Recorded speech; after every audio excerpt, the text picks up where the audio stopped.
अब हमारे पास में सेकंड क्वेश्चन है बेटा, जिसमें बताया गया है what is the maximum velocity of the particle executing SHM. मान लीजिए कोई भी एक पार्टिकल है वो एसएचएम कर रहा है, तो उसके पास में जो मैक्सिमम वेलोसिटी कितनी होने वाली है। देखिए बेटा, हमारे पास में कोई पार्टिकल एसएचएम कर रहा है, जैसे मान लीजिए एक पेंडुलम ले लिया हमने और वो इस प्रकार एसएचएम कर रहा है बेटा यहां से यहां तक, ठीक है ना। वो इधर जा रहा है फिर वापस इधर आ रहा है, ठीक है ना। तो ये होती है एक्सट्रीम पोजीशन। क्या होती है बेटा? एक्सट्रीम पोजीशन, ठीक है ना। तो ये भी कितनी हो जाएगी? Extreme position. और ये क्या होती है बेटा? Mean position. तो मीन पोजीशन पे यहां पे जो डिस्प्लेसमेंट होता है वो जीरो होता है, फोर्स भी यहां पे कितना लगाया जाता है? जीरो लगाया जाता है, ठीक है बेटा। और यहां पर वेलोसिटी कितनी होती है? जीरो होती है, ठीक है। और यहां पर वेलोसिटी होती है ए ओमेगा। तो that is the final answer. लेकिन ये कैसे आता है वो आपको मैं बताता हूं, ठीक है बेटा।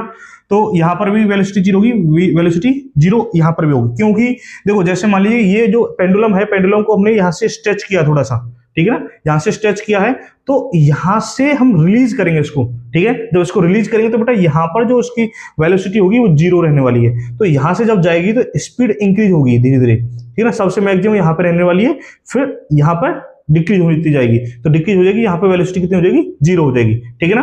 तो इस प्रकार जैसे हमारे पास में एक एसएचएम की इक्वेशन होती है, x equal to a sin omega t। Normally इसी से चेक कर लेते हैं, ठीक है ना। और इसका डिफरेंशिएशन करेंगे तो x dx over dt equal to v, velocity हम निकाल लेंगे बेटा। तो यहाँ पे a sin का क्या हो जाता है? cos ओमेगा t, ठीक है। और ओमेगा का कितना हो जाएगा बेटा? ओमेगा टी का कितना हो जाएगा? ओमेगा। तो ये कितना हो जाएगा? v equal to a omega cos omega t।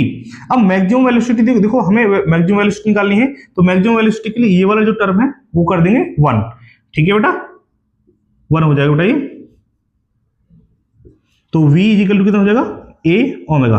That is the final answer of the question. तो इस प्रकार हमने ये बताया था कि ये हमारी वेलोसिटी क्या होती है? मैक्सिमम a ओमेगा होती है, ठीक है ना। अब इसी प्रकार जैसे x equal to a sin omega t है, आप चाहो तो x equal to a cos omega t इसके लिए भी कर सकते हो। इसके लिए भी जो v की वैल्यू आने वाली है बेटा माइनस में a ओमेगा, ठीक है ना। माइनस ले सकते हैं, लिखेंगे, ठीक है, क्योंकि cos टर्म आ रहा है तो माइनस आ जाएगी यहाँ पे। लेकिन ये ही टर्म हमारा आंसर आने वाला है, ठीक है। Thank you.